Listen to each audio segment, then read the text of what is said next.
어떤 사람을 떠올리면 자연스럽게 연상되는 이미지가 있습니다.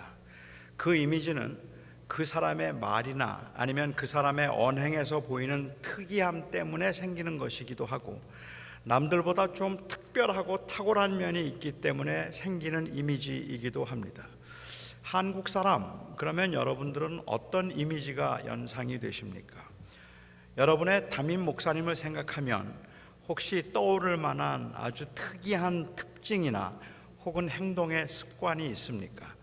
그러한 특별한 행동이나 아니면 그 습관에 의해서 만들어지는 이미지들이 있는 것 같아요.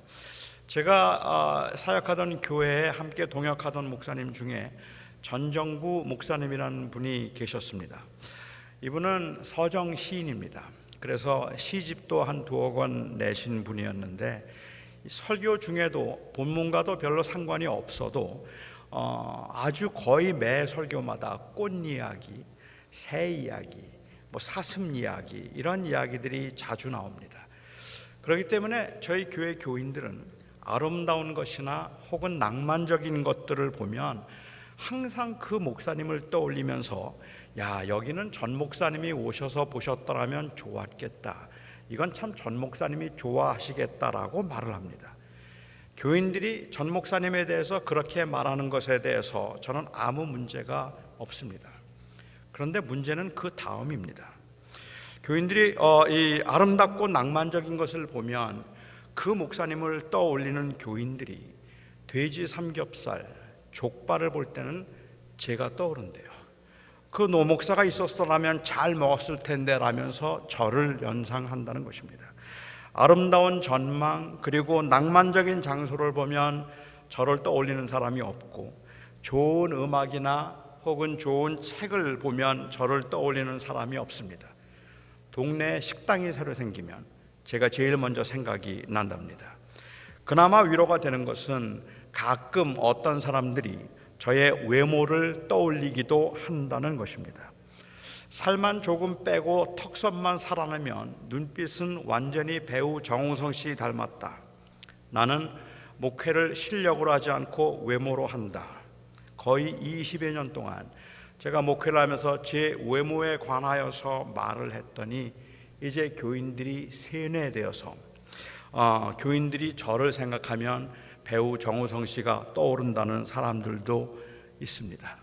물론 그분들은 저의 외모를 보면서 배우 정우성 씨의 외모를 떠오르는 것이 아니라, 배우 정우성 씨를 TV에서 보면 늘 그 말을 하는 제가 떠오른다는 거예요.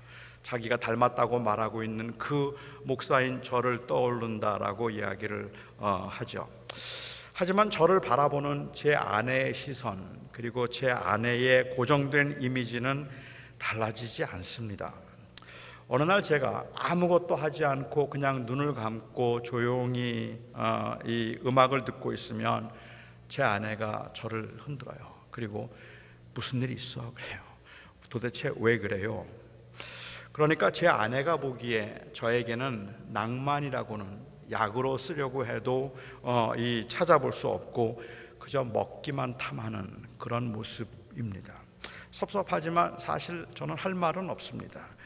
물 맑고 경치 좋은 곳에 가면 정말 좋다, 여기다 자리 펴고 고기 구워서 상추 쌈 싸 먹으면 5인분은 먹겠다, 그 생각이 저는 제일 먼저 드니까 어쩔 수 없어요. 사람들에게는 그 사람답다고 생각하게끔 만드는 이미지가 있습니다. 그런데 그 사람이 그 사람답지 않은 말이나 행동을 할 때 혹은 실망을 하기도 하고 혹은 굉장히 의아해하면서 왜 그렇게 했을까? 왜 그런 말을 했을까? 궁금해하기도 하고 또 상당히 충격을 받기도 하죠. 아주 가끔 이미지를 깨는 말씀이나 행동을 하신 적은 있지만 예수님 하면 떠오르는 이미지가 있고, 역시 예수님답다고 고개를 끄덕거리게 할 수 있는 말과 행동이 있습니다. 여러분은 예수님 하면 어떤 이미지가 연상이 되십니까? 아주 탁월한 설교자? 긴 머리에 잘 정돈된 수염, 그리고 인자해 보이고 그윽해 보이는 눈빛을 가진 멋진 외모의 남자? 이글거리는 눈으로 청중을 압도하는 카리스마적 리더? 예수님의 말씀과 행동을 보면서 가질 수 있는 가장 확실한 이미지가 있다면 그것은 예수님은 약자의 편에서 약자를 보호하셨다는 것입니다. 주님은 항상 소외된 사람들의 입장을 헤아리는 분이었고 약하고 불쌍한 사람들 편에 서서 거침없이 힘 있는 자들을 책망하기도 하시고 그들과 맞서기도 하셨던 분이셨습니다. 예수님이 세리나 창기들과 함께 식사를 나누시고 교제하는 장면이 당시의 사람들에게는 어떤 경우에도 랍비에게서 볼 수 없는 그러한 충격적인 모습이지만 우리들에게는 그 모습이 가장 주님다운 모습입니다. 예수님은 특히 약하고 그리고 가난한 사람들의 마음을 헤아릴 줄 아는 분이고 그들에게 상처가 되는 말이나 행동은 결코 하신 적이 없는 분이셨습니다. 그렇기 때문에 오늘 본문에서 주님께서 말씀하고 계시는 이 말씀을 정말로 주님이 하셨을까 의아스러울 만큼 우리를 당황스럽게 만든다는 말이죠. 여러분들이 다 아시는 것처럼 유대인들이 가지고 있던 아주 좋지 못한 생각 중에 하나는 바로 선민사상입니다. 하나님께서 그들을 택하여서 구별된 백성으로 특별히 구별시키셨다는 이 생각이 이 탐욕과 거짓의 세상에서도 구별된 거룩한 삶을 살도록 유도한 것이 아니라 자신들의 거룩함을 우월함으로 여겨서 다른 민족을 부족하고 열등한 민족들로 바라보게 만들었다는 것이 문제라는 말이죠. 하나님께서 그들을 택하셨지만 택하심을 받은 택한 백성으로서 더욱 구별되고 그리고 더욱 이 다른 삶의 모습을 보여주었어야 하는데 오히려 나는 하나님께 특별히 구별받은 선택받은 민족이라는 사실이 다른 민족을 무시하게 만들고 다른 사람들을 업신여기게 만들었던 것이 그 가지고 있던 선민 사상의 문제입니다. 그러니까 선민이라는 것 자체가 문제가 되는 것이 아니라 그 선민에 의해서 만들어진 비뚤어진 사고인 선민 사상이 문제가 되는 것이겠죠. 사람이 가질 수 있는 생각 중에 조건에 의해서 다른 사람을 열등하게 여기는 것만큼 비인간적인 것이 없을 텐데 유대인들의 이 경건함은 자신들의 우월함, 그들의 종교적인 우월함 때문에 자기들의 수준에 이르지 못하는 사람들을 경멸하고 무시하는 것을 당연한 것으로 여기도록 만들었습니다. 그들은 거룩한 백성이고 다른 사람들은 천한 백성일 뿐만 아니라 속된 백성이기 때문에 그래서 그들이 더 우월하다는 생각을 했던 거죠. 그러니까 많은 유대인들, 특별히 많은 유대 종교 지도자들은 주변에 있는 다른 민족들을 열등한 사람들로 취급해서 이방인들을 개처럼 여기는 경우들이 많았습니다. 개처럼 그렇게 대했다기보다는 개라고 생각을 했던 것이겠죠. 물론 주변 사람들은 유대인들이 그런 생각을 가지고 있다는 것을 잘 알고 있었습니다. 그러니 그 유대인들이 얼마나 싫었겠습니까? 자기들을 개라고 생각하고 있다고 생각한다면 그렇다면 당시 이방인들이 유대인들의 거룩함을 보면서 존경하기보다 구별된 삶의 모습을 보면서 대단하다는 생각을 하기보다 오히려 그들을 인하여서 더욱 미움과 그리고 이 다툼이 심해질 수밖에 없는데 예수님은 달랐습니다. 당시에 당시 사람들에게 예수님께서 너무 충격적이고 신선했던 것은 예수님은 랍비들과 달랐기 때문입니다. 주님은 세리와도 함께 식사를 하셨고 창기와도 친구가 되셨습니다. 주님은 권세 있는 사람이라고 그 앞에서 굽신거리거나 힘없는 사람, 약한 사람이라고 그 앞에서 거들먹거리던 당시의 지도자들과는 달랐다는 말입니다. 주님은 사람을 볼 때 포장하고 있는 조건이나 신분을 보지 않고 하나님의 형상대로 지음을 받은 인간의 존엄 자체를 보신 분이기 때문에 진정으로 외모나 조건을 사랑하신 분이 아니라 그냥 사람을 사랑하신 분이었습니다. 그래서 주님은 억울하게 이 땅에서 부당하게 혹은 불공평하게 고통을 당하고 있는 사람들을 보면 심히 불쌍히 여겨주시고 그들을 도와주기를 원하셨습니다. 저나 여러분 모두가 다 이런 이미지 때문에 뭐 예수님이 하신 말씀에 대해서 해석이 분분하더라도 예수님이 가난한 자와 약자의 편에 있었고 예수님께서 어려운 사람들 편에서 항상 그들과 함께 하셨다는 사실에 대한 이 이미지에 있어서는 뭐 누구나 다 동의할 수 있는 것이기 때문에 어떤 주어진 상황에서 주님이시라면 어떻게 하셨을까 생각해 보면 대체로 답이 나옵니다. 19세기, 20세기의 소셜 가스펠 무브먼트를 주도했던 찰스 셸던이라고 하는 사람이 쓴 예수님이라면 어떻게 하셨을까? In His Steps라고 하는 그 책에서도 비록 윤리적으로 그가 다루고 있는 모습들이 저희가 생각하고 있는 신학적인 입장에서 좀 차이가 있기는 하지만 그럼에도 불구하고 그 이미지는 누구나 다 쉽게 동의할 수 있는 이미지를 이 전제로 하고 그 책을 기록하고 있는 것 같아요. 그렇기 때문에 오늘 본문 말씀은 굉장히 충격적입니다. 저는 이 말씀을 대하면서 두 가지 반응을 볼 수 있을 거라고 생각을 했어요. 하나는 개혁과 평등을 말씀하셨지만 주님도 역시 이 전형적인 그 유대인 사고방식을 완전히 탈피할 수는 없었다고 보는 것이고, 또 다른 하나는 주님이 주님답지 않은 말씀을 하셨다면 거기에는 어떤 다른 의도가 숨겨져 있지 않았을까 하고 바라보는 것입니다. 물론 저는 후자일 것이라고 믿습니다. 그 관점에서 저는 오늘 본문 말씀을 한번 살펴보고 싶습니다. 주님의 말씀을 통해서 그리고 주님의 사역을 통해서 우리가 분명히 알 수 있는 사실 하나는 예수님께서 구원을 이루시는 방법은 일시적인 것이 아닌 점진적인 것이었다는 것입니다. 다시 말씀드리면 예수님은 십자가에 못 박혀 죽으심으로 단번에 그 구원을 이루셨지만 이 구원이 모든 사람들에게 전파되어서 사람들이 구원을 얻도록 하는 그 구속적인 그 역사는 점진적인 것이었다는 말이죠. 하나님은 먼저 구원의 역사가 유대인들에게서 시작해서 그 유대인들로 하여금 온 세상으로 퍼져나가도록 하셨는데, 먼저 팔레스틴 지방에서 마게도냐를 거쳐서 유럽 쪽으로 그리고 소아시아로 들어가게 하시고 인도와 중국으로 미 대륙과 동남아시아, 아프리카로 헌신된 사람들의 수고를 통해서 퍼져나가도록 하셨습니다.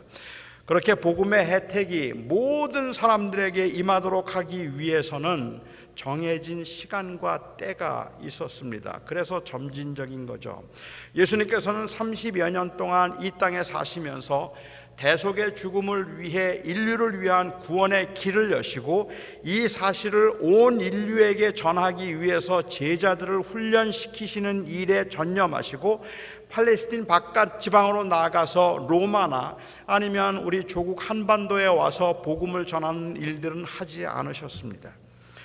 물론 하나님의 아들이신 예수 그리스도께서 온 인류에게 동시에 나타나지 않고 팔레스틴 지방에서 출생하셔서 그 지방에만 계시다가 가신 것을 불공평하게 여기는 분들도 계시겠지만, 긴 시간을 통해서 점진적으로 구원을 완성하기 원하시는 하나님의 그 인내를 보여주는 은혜의 방법일 수도 있을 겁니다. 아마도 그래서 주님께서는 나는 이스라엘의 집에 잃어버린 양 외에는 다른 데로 보냄을 받지 않았다고 말씀하셨을 겁니다. 그러니까 내가 이스라엘 외에는 다른 데로 보냄을 받지 않았다는 말의 의미가 하나님께서 나는 이스라엘만 특별히 사랑한다는 이야기도 아니고 나는 이스라엘 백성들을 위해서 왔다는 이야기를 하고 있는 것이 아니라, 주님께서 그 당시에 주어진 사역의 한계, 시간적인 한계는 이스라엘 백성들에게 복음을 전하고 그 제자들을 세우심으로 제자들로 하여금 다른 온 땅에 복음을 전하도록 하신 것이라는 말입니다. 하나님께서 이스라엘 백성들을 선민으로 택하신 것은 그들이 특별히 구별된 사람이고 그래서 그들만 구원을 받도록 하신 것이 아니라, 그들을 처음 택하심으로 그들을 통하여서 온 이방인들과 모든 사람들에게 복음을 전하도록 하기 위한 하나님의 구원의 방법이었다는 말이죠. 그래서 예수님께서 하셨던 그 복음의 역사가 어떻게 이방인들에게 드러나야 되는가 하는 것을 사도 바울을 통하여서 주님께서 전하게 하시고 이 바울을 가리켜 이방인의 사도라고 부르시는데, 바울은 에베소서에서 자기가 받은 것이 복음의 비밀이라고 했습니다. 복음의 비밀이란, 이거는 그냥 그 예수님이 십자가에 달리신 것이 신비하다는 이야기가 아니라 이방인들에게도 복음이 미쳐야 한다는 것이 바로 복음의 비밀이었다고 바울은 말하고 있습니다. 그러니까 이 말씀은 주님이 이스라엘을 특별히 더 사랑하셨다는 말씀이 아닙니다. 30여 년의 지상사역의 한계와 목적을 말씀하고 계시는 겁니다. 제가 한국에 갔더니 어떤 분이 자기는 교회 다니기는 하는데 자기는 예수를 못 믿겠다고 얘기해요. 그 이유 중에 하나가 예수님이 한국이 아닌 팔레스틴에 태어나셨다는 것이 못마땅해서라고 이야기를 하십니다. 사실 어디로 오시든 간에 공간의 제한을 받고 있는 한에서는 어떤 사람에게는 언제나 불공평할 수밖에 없는 일이겠죠.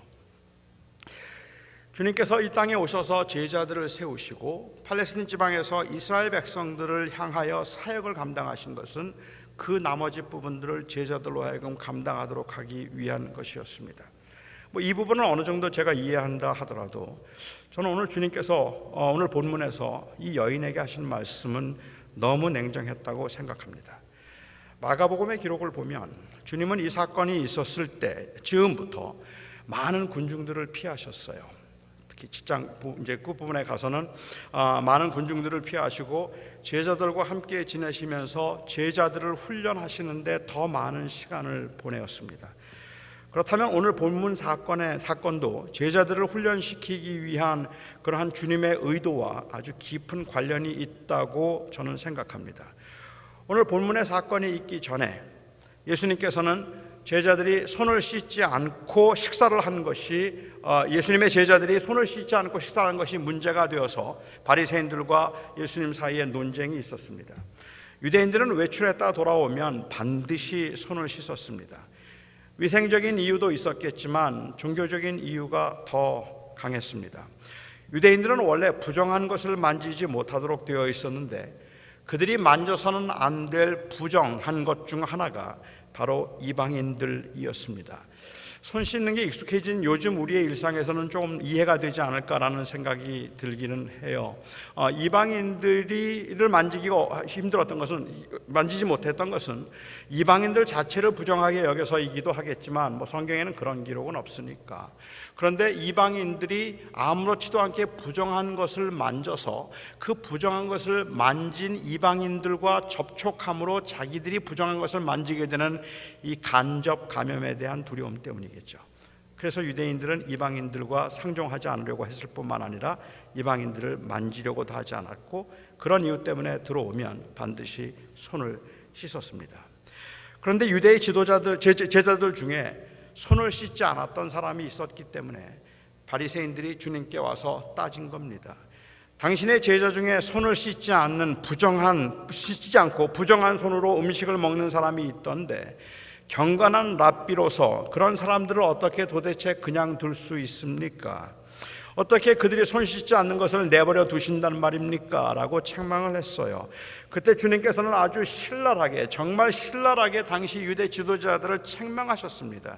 주님께서 지적하신 것은 손을 씻어야 하는가 손을 씻지 말아야 하는가의 문제가 아니라 당시 유대 지도자들에게 볼 수 있었던 일관성 없는 모순된 모습을 주님께서는 지적하시고 그 모순된 위선을 주님께서는 말씀하셨던 거죠. 그들이 그렇게 철저하게 장로의 유전을 지켜서 손을 씻는 일에 누가 손을 씻고 있는가, 누가 손을 씻지 않고 있는가를 관찰할 만큼 그렇게 지대한 관심을 가지고 있는데, 그러면서도 어찌하여 율법의 요구인 부모를 공경하라는 말씀에 대해서는 그토록 소홀할 수 있는가라고 주님께서 지적하셨다는 말입니다. 손을 씻지 말아야 된다는 장로들의 유전을 철저하게 지켜야 된다고 생각해서 남들이 손을 씻지 않는 것을 보면은 못 견뎌하고 있는 그들이 어찌하여서 율법의 요구를 따라서 살지 않고 있는 자신들의 모습에 대해서는 그렇게 아무렇지도 않을 수 있는가라는 말입니다. 주님이 보시기에 그들은 자신의 종교적인 기반을 지키는 데 관심이 있었던 사람들이지 하나님의 말씀을 지키며 사는 일에 관심이 있었던 사람들이 아니었습니다. 주님께서는 그들의 철저한 모습을 책망하고 계신 것이 아닙니다. 거룩하게 살기 위해서 철저하게 자신들을 지키고 보호하는 모습, 그건 나쁜 게 아니잖아요. 그 철저한 모습을 가리켜서 율법적이라고 말할 건 아니잖아요. 그렇게 철저하게 자기를 지키려고 하고 그래서 하나님의 말씀 앞에 바르게 살려고 하는 그 철저한 모습을 주님께서 책망하시는 것이 아니라 일관성이 없는 모습을 통해서 보인 자기중심적이고 편협한 자기의를 책망하신 것입니다. 그래서 주님은 말씀하시죠. 너희는 하루살이는 걸러내고 약대는 삼키는 자들이다. 하루살이도 부정한 음식이고 약대도 부정한 음식입니다. 하루살이를 거르기 위해서 유대인들은 그 물잔에 항상 헝겊으로 뚜껑을 만들고 그 헝겊으로 덮어서 하루살이가 들어가지 않게 했어요. 무의식 중에라도 하루살이를 삼키는 것은 부정한 것을 먹는 게 되니까.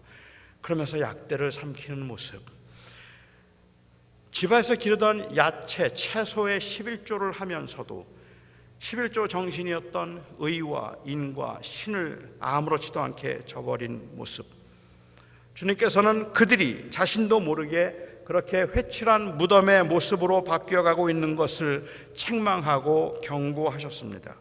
그래서 주님께서는 결론적으로 말씀하시기를 무엇이든지 밖에서 사람에게로 들어가는 것이 사람을 더럽게 하는 것이 아니라 사람 안에서 나오는 것이 사람을 더럽게 하는 것이라고 말씀을 하셨습니다. 이 말을 바꾸어 말하면 한 사람의 가치는 지위나 신분에 있는 것도 아니고 외형적인 종교적 행위에 의해서 경건함이 결정되는 것도 아니고 그 마음이 어떤 생각을 하고 어떻게 행동하며 사는가에 의해서 결정되는 것이라는 의미입니다. 사람의 몸으로 들어가는 것이 사람을 더럽게 하는 것이 아니라 사람의 몸에서 나오는 것이 사람을 더럽게 하느니라. 우리는 이 비유를 너무 잘 알고 있기 때문에 익숙한지 모르겠는데 제자들은 이걸 이해하지 못했어요. 사람의 몸으로 들어가는 것이 사람을 더럽게 하는 것이 아니고 사람의 몸에서 나오는 것이 사람을 더럽게 한다는 주님의 말씀을 이해할 수 없었던 제자들, 주님께 그 말의 뜻이 무엇인가를 물었습니다. 저는 주님께서 말씀하신 그 문맥상 볼 때, 그리고 그 정황상 주님께서 말씀하시려고 하는 의도가 무엇인가를 그들이 몰랐다고 생각되지는 않습니다. 하지만 그들이 지금 가지고 있는 그 고정관념의 틀을 벗어나기가 쉽지 않았다는 의미일 수는 있겠다는 생각이 들어요. 그래서 그 의미를 깨닫지 못하고 있는 제자들이 답답하셨나 봅니다. 주께서 이렇게 말씀하시죠. 너희들도 아직도 깨달음이 없느냐? 무엇이든지 밖에서 들어가는 것이 사람을 더럽게 하는 것이 아니라 사람에게서 나오는 것이 사람을 더럽게 하는 것이니 사람의 마음에서 나오는 것은 악한 생각, 음란, 도적질, 간음, 탐욕, 속임, 질투, 교만이니라. 마음속에 가지고 있는 온갖 추한 것들을 가지고 드러내서 표현하는 것들이 잘못된 것들이지 입으로 들어가는 음식이 부정한 것은 아니라는 주님의 말씀인데, 제가 좀 재미있다고 생각하는 것은 주님께서 제자들에게 이 말씀을 하신 직후에 바로 이방인들의 땅인 두로로 가신 것입니다. 물론 이방인들 주님을 괴롭히지 않았을 테니까 주님께서 좀 쉼을 얻기 위해서 이방인의 땅으로 가셨다고 말할 수도 있겠지만 제가 이해하기에는 다분히 의도적입니다. 주님께서는 이방인의 땅 두로에 가셨어요. 주님은 두로에서도 이미 유명한 분이셨습니다. 병자를 고치는 능력과 그리고 가난하고 약한 사람들의 편에 계시다는 것을 잘 알고 있던 당시 사람들, 주님의 명성이 그곳에도 알려져 있었던 것 같습니다. 많은 사람들이 몰려들었습니다. 그런데 그곳에 한 여인이 찾아왔습니다.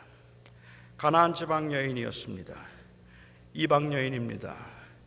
유대인들은 사람 취급도 하지 않았던 이방인이고 특히 여자이고 행색이 아주 궁했던 불쌍한 사람이었습니다.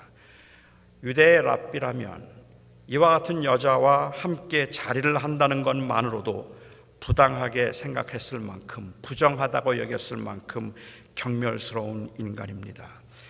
이 이방 여인은 창기보다 그리고 세리보다 더 불결합니다. 유대의 경건한 남자가 그와 같은 여인을 경멸한다는 것 모를 리가 없었겠죠.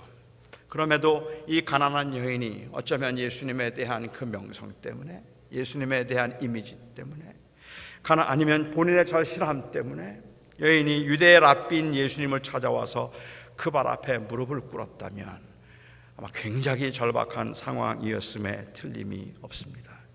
사실 그랬습니다. 그의 사랑하는 딸이 흉악한 귀신에 들려서 고통을 당하고 있는 겁니다. 그가 절규하듯이 주님 앞에 외쳤습니다. 주님, 나를 불쌍히 여겨주시옵소서. 주님, 나를 불쌍히 여겨주시옵소서.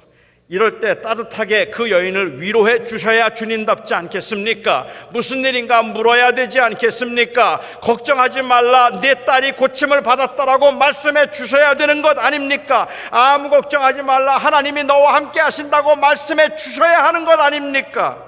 그래야 주님이 주님 같지요. 더욱이 주님께서 바로 얼마 전에 사람에게로 들어가는 것이 사람을 더럽게 하는 것이 아니라 사람에게서 나오는 것이 사람을 더럽게 하는 것이라고 말씀하셨다면, 이 이방 여인들이 더러운 것이고 이방인들이 만졌던 것이 부정한 것이 아니라 그 마음속에 있는 악한 생각과 교만과 거짓된 생각과 탐욕과 그리고 다른 사람들을 무시하고 비판하는 생각들이 잘못된 것이라고 말씀하신 주님이라면, 이 이방 여인 앞에서 당연히 그를 불쌍히 여기고 긍휼히 여겨 주셔야 되잖아요. 그런데 주님께서 등을 돌리셨습니다. 주님 앞에 엎드려 사정하고 통곡하는 이 여인의 사정을 철저하게 무시하셨습니다. 여인은 계속해서 따라오면서 주님 앞에 날 좀 불쌍히 여겨달라고, 날 좀 불쌍히 여겨달라고 거듭 간청을 합니다. 마태복음을 보면, 바로 똑같은 사건에 대한 마태복음을 보면 이때 제자들이 주님께 이야기를 하죠. 저 여자가 뒤에서 계속 소리를 지르며 따라오고 있습니다. 주님, 저를 좀 보내소서. 이 말은 쫓아버리라는 말일 수도 있겠고, 아니면 고쳐서 보내라는 말일 수도 있을 겁니다. 쫓아서 보내는 거라면 자기들도 할 수 있잖아요. 저리로 가라고, 부정하게 왜 자꾸 따라다니느냐고 그렇게 말할 수도 있잖아요. 그런데 주님께 와서 저 여인을 보내소서라고 말한 건 아마 고쳐달라고 말하는 것 같아요. 주님, 너무 불쌍해 보입니다. 제자들도 그렇게 느꼈어요. 좀 고쳐서 보내시죠. 심지어 제자들도 주님께 부탁을 하고 있는 겁니다. 주님, 자꾸 귀찮게 하는데 고쳐서 보내심이 어떨런지요. 그제야 주님이 돌이키셨습니다. 마태복음은 주님께서 제자들에게 말씀하셨다고 기록하고, 마가복음은 이 여인에게 말씀하셨다고 기록하고 있습니다. 두 개가 다 같이 묶어서 생각할 수 있을 텐데, 주님께서 마태복음에서는 주님께서 제자들에게 나는 이스라엘의 이 잃어버린 양 외에는 다른 데로 보냄을 받지 않았다라고 말씀을 하셨어요. 이거는 마태복음이 가지고 있는 그 특징상 어떻게 사역이 점진적으로 그 이스라엘에서 메시아를 통해서 완성되는가를 보여주는 말씀이라고 볼 수 있겠는데, 오늘 본문인 마가복음은 주님께서 여인에게 말씀하십니다. 그런데 이 여인에게 하시는 말씀이 충격이죠. 자녀로 먼저 배불리 먹게 할지니 자녀의 떡을 취하여 개들에게 던짐이 마땅치 아니하니라. 이 말씀은 누가 들어도 이방 여인 사람들을 개라고 부르는 것 누구라도 할 수 있는 말 아닙니까? 저는 주님께서 이 두 말씀을 다 하셨을 텐데, 유대인들이 이방인들을 개로 여기는 것을 알고 있었던 여인으로서는 자녀의 떡을 취하여 개에게 던지는 것이 마땅치 않다는 주님의 말씀이 너무 충격적이고 상처가 되는 말이었음에 틀림이 없었습니다. 더구나 이 말씀을 주님께서 이방인의 땅에서 하셨다니 이건 보통 위험한 일이 아닙니다. 이방인들이 들고 일어나서 예수 죽이겠다고 하면 죽일 수 있는 상황이겠죠. 주님이 어떤 의도에서 이 말씀을 하신 걸까요? 저는 지금도 사실은 잘 이해가 되지 않습니다. 하지만 분명한 건 주님이 정말로 이방인들을 개로 여기지는 않았을 거라는 것입니다. 또한 단순히 그 여인이 이방 여인이기 때문에 얼마나 간절하게 그 도움을 청하고 있는지 믿음을 시험하기 위해서 이런 심한 모욕을 주었다고 생각하지도 않습니다. 이방인이라고 해서 무시하고 욕하고 개 취급하는 것은 사람의 속에서 나오는 사람을 부정하게 만드는 것임에 틀림이 없는 것이기 때문에 그렇습니다. 사람의 입으로 들어가는 것이 사람을 더럽게 하는 것이 아니라 사람의 입에서 나오는 것이 사람을 더럽게 하는 것이라고 말씀하셨잖아요.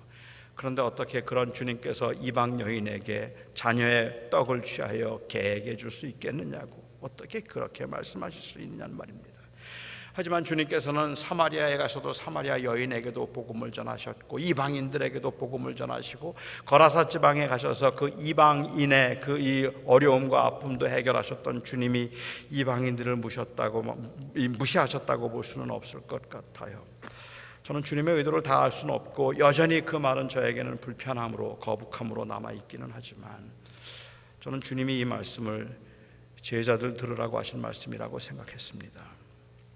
생각해 보면 다른 사람들로서는 불공평하다 싶을 만큼 주님께서는 유대인들과 아주 집중적으로 시간을 보내셨습니다. 유대인들의 병을 고쳐주셨고 유대인들의 문제를 해결해 주셨고 유대인들에게만 진리를 선포하셨습니다.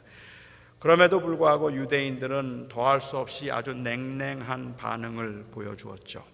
그래서 주님께서 그들과 함께 하면서 끊임없이 그들을 사랑으로 대해도 그들의 반응은 언제나 시큰둥했고 그리고 또한 그리 감사할 줄을 그들은 몰랐습니다. 그들은 그들이 먼저 하나님을 알았다는 그 이유로 다른 이방인과는 달리 이 형식적으로나마 예배를 하고 있고 몇 개의 율법을 지키고 있다는 이유로 하나님의 사랑을 당연한 것으로 여기고 감사할 줄을 몰랐기 때문에 주님께서도 말씀하신 것처럼 내가 이 복음을 차라리 시돈과 두로에 전하였더라면 그들은 회개하였을 것이라고 말하고 소돔과 고모라라면 차라리 회개했을 것이라고 말할 만큼 그 유대인들은 냉랭했고 무관심했다는 말입니다. 그래서 예수님께서는 유대인들을 아주 엄하게 책망하셨습니다. 그리고 제자들을 데리고 이방인의 마을로 들어가셨습니다. 의도적으로. 아마도 그곳이 제자들에게는 생생한 교육의 현장이었을 것이라고 저는 확신합니다. 단 한 번도 그러신 적이 없는 우리 주님이 고난 중에 있는 불쌍한 여인을 향해서 자녀의 떡을 취하여 개에게 줄 수 없다고 하셨습니다. 제자들도 평소 예수님답지 않은 이 말씀에 섬뜩했을 겁니다. 특별히 이방인의 지역에서 이방인들이 모여있는 곳에 이렇게 말씀하셨다면 주변 사람들의 시선에 제자들은 아마도 두려움을 느끼기도 했을 겁니다. 하지만 이 절박한 상황에 있던 이 여인이 개들도 아이들이 먹던 부스러기를 먹는데 제발 먹던 부스러기라도 좀 주시옵소서라고 애원을 합니다. 이방인을 향한 주님의 이 행동은 당시 유대인들의 그 무반응이 얼마나 큰 죄인가를 보여주고 있는 교육 효과가 있다고 저는 생각을 합니다. 그러니까 사랑을 베풀고 말씀을 전하고 진리를 선포해도 유대인들은 듣지 않았지만 무시하고 알지도 못하고 그리고 무모하고 더럽고 불결하다고 생각하는 그들은 예수님이 누구인가를 알아서 예수님 앞에 도움을 청하고 있는 그 간절한 모습, 이 모습을 주님께서는 극대화시켜서 당시에 있는 제자들에게는 충격을 주시는 것이겠죠. 주님이 말씀하신 대로 그 사랑을 차라리 두로와 시돈에 보여주셨더라면 그들은 회개했을 것임을 증명해 보이고 계시는 겁니다.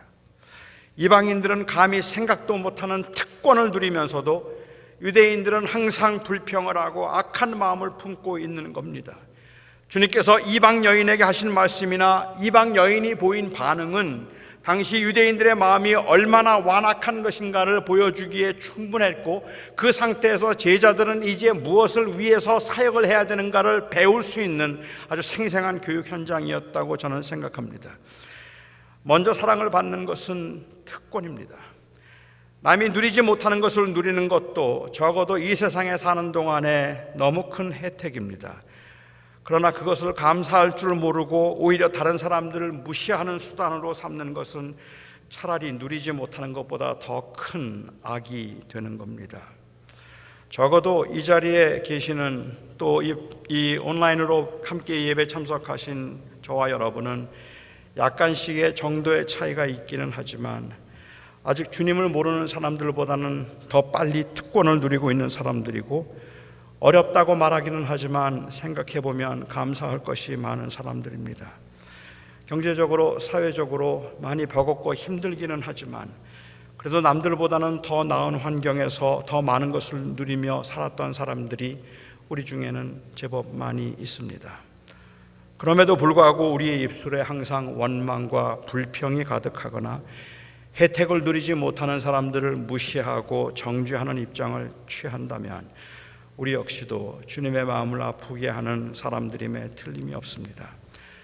세상 사람들이 외면했던 이 이방인이 주님의 말씀을 듣고 어떻게 반응했는가를 보면 어쩌면 우리로서는 감사하지 않을 게 하나도 없다는 생각이 들기도 한다는 말이죠.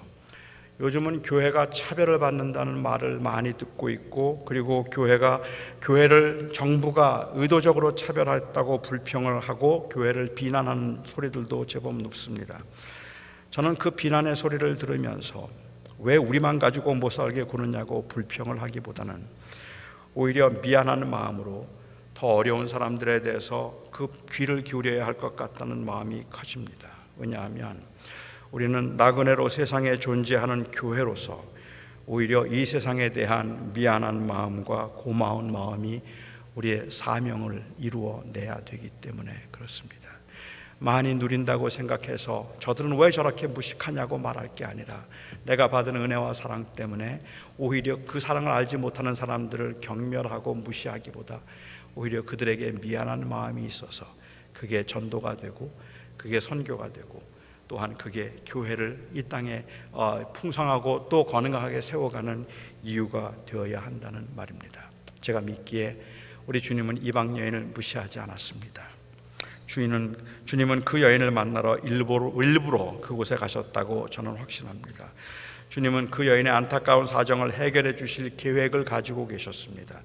하지만 동시에 주님께서는 이 사건을 통해서 제자들을 교육하고 그들의 생각을 교정하기를 원하셨기 때문에 그 여인이 잠시 받는 굴욕과 불편을 참아주기를 기대하셨을 겁니다.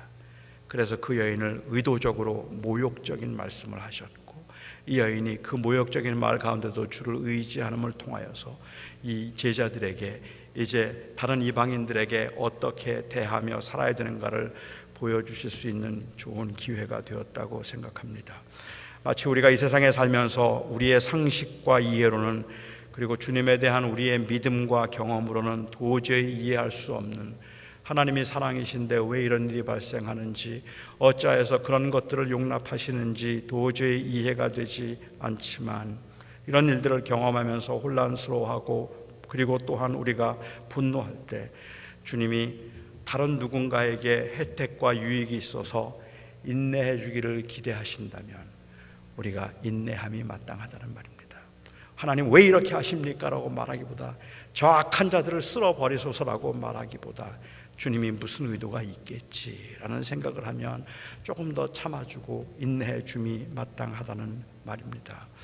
앞으로 그들을 위해서, 그리고 하나님의 나라를 위해서 위해서 살아야 할 제자들에게 그들이 받은 은혜와 사랑의 깊이를 알도록, 그래서 그 사랑으로 다른 사람들을 섬기도록 하기 위해서 이방 여인을 무시하고 돌아보지 않는 그 사람이 얼마나 진실하고, 아무도 돌아보지 않는 그 이방 사람이 얼마나 진실하고 얼마나 하나님을 섬기기를 원하는가 하는 것을 생생하도록 경험하기 위해서, 그들에게도 얼마나 주님이 필요한가 하는 것을 생생하도록 경험하기 위해서 주님은 제자들을 데리고 두로로 가셨다고 저는 생각합니다. 이 이방 여인의 반응은 당시 종교 지도자들과 유대 지도자들의 굳고 완악한 마음을 아주 선명하게 보여주었습니다. 더럽고 불결하다고 이방인들을 무시하는 그 자체가 사실은 더 불결하고 더 더러운 것임을 주님께서는 제자들에게 가르쳐 주셨습니다. 저희들이 지금 현재 처해 있는 삶의 그 현장에서 우리가 당하고 있는 일들 굉장히 많이 부담스럽기도 하고 버겁기도 하고, 왜 우리만 이렇게 억울한 일을 당하는가 싶을 때도 있겠고, 왜 나는 왜 이렇게 힘들어야 되는가 싶을 때도 있을 겁니다. 그렇게 굉장히 힘들고 어렵기는 하지만 저는 그 어렵과 힘들 가운데 우리가 불평하지 않는 이유는, 그렇게 힘들 때 불평하지 않아야 복을 받아서가 아니라, 내가 비록 힘들고 나는 이해할 수 없는 굴욕적인 일을 당하고 있지만 이것을 통해서 하나님께서는 누군가를 위해 선을 행하고 계시겠구나 라는 생각을 하면 그 하나님의 선하신 의도를 알기 때문에 참아볼 수 있는 겁니다. 저는 제가 여러 번 설교를 하면서, 그리고 제 다니엘서 책에서 제가 강조했던 것처럼 힘들기는 하지만 저는 살아내는 사명이라고 생각합니다. 그냥 살아내는 게, 이렇게 살아내는 게 무슨 의미가 있습니까? 아무것도 하지 못하고 아무런 효과도 없는데 이렇게 그냥 버겁게 하루하루 힘들게 목회하고 버겁게 힘들게 하루하루 살아가는 이 삶이 무슨 의미가 있습니까? 라고 묻는 많은 분들에게 저는 살아내는 건 사명입니다. 왜냐하면 우리는 그렇게 버겁게 살아가지만 그 살아가는 순간을 통해서 우리의 삶을 통해서 하나님은 우리도 모르는 사이에 어디에선가 하나님의 뜻을 이루어 가시기 때문에 그렇습니다. 어차피 우리가 사명으로 이 세상을 살아간다면 힘들고 어려운 상황에서 우리가 하나님을 인정하고 조금 모욕적이고 굴욕적인 상황에서도 그냥 살아내십시다. 그렇게 살아낼 때 하나님은 하나님의 일을 하실 것입니다. 하나님의 선하심을 행하실 것입니다. 주님은 이방 여인을 개라고 여긴 적이 한 번도 없지만 거룩한 것을 취하여 자녀의 것을 취하여 개에게 주는 사람은 없지.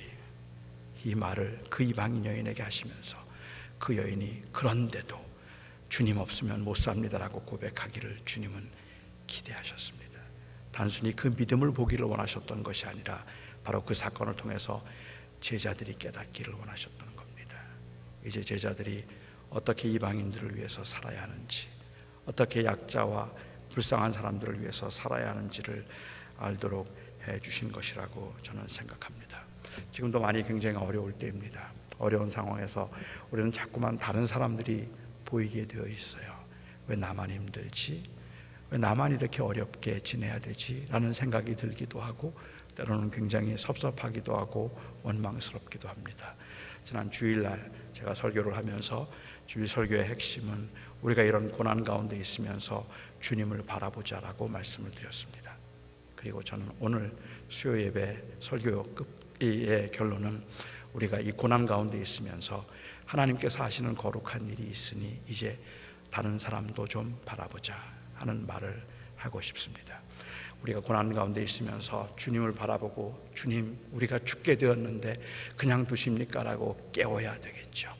그리고 오늘 이 사건에서 본 것처럼 우리가 이 고난 가운데 있으면서 우리가 굉장히 힘들 때 이 힘듦을 통해서 하나님이 누군가에게 의를 행하시고 선을 베푸시고 복음을 전하기 위한 것이라면 우리 믿는 사람들은 고난 중에 있을 때 그 고난의 물결을 보기보다 오히려 이웃을 다른 사람을 살펴볼 수 있고 바라볼 수 있는 기회가 되어야 할 것이라고 생각합니다. 우리가 보통 동전 두 개면 세상을 가린다는 말이 있습니다. 동전 두 개로 세상을 가리는 법이 어떻게 하는 거죠? 아니면 손가락 두 개면 세상을 가린다고 하죠. 어떻게 하면 손가락 두 개로 세상을 가릴까요? 클로즈업이죠. 바짝 앞에 갖다 대면 손가락 말고 아무것도 보이지 않습니다. 제가 생각하는 믿음은 결국은 이 손가락을 없애는 것이 아니라 이것을 끌어내리는 겁니다. 이것을 끌어내리면 눈앞에 너무 클로즈업 되어 있으면 그러면 그것밖에 안 보여요. 우리는 고난을 당하는 가운데 고난이 너무 클로즈업 되어 있으면 아무것도 보이지 않습니다. 그것을 끌어내릴 필요가 있죠. 그것을 끌어내리면 우리는 그 너머에, 고난 너머에 주님이 보입니다. 그런데 고난 너머에 주님만 보이면 안 될 것 같아요. 고난 너머에, 고난을 끌어내려면 고난 너머에 주님이 보이고 그리고 그 옆에 함께 고통당하고 있는 이웃이 보입니다.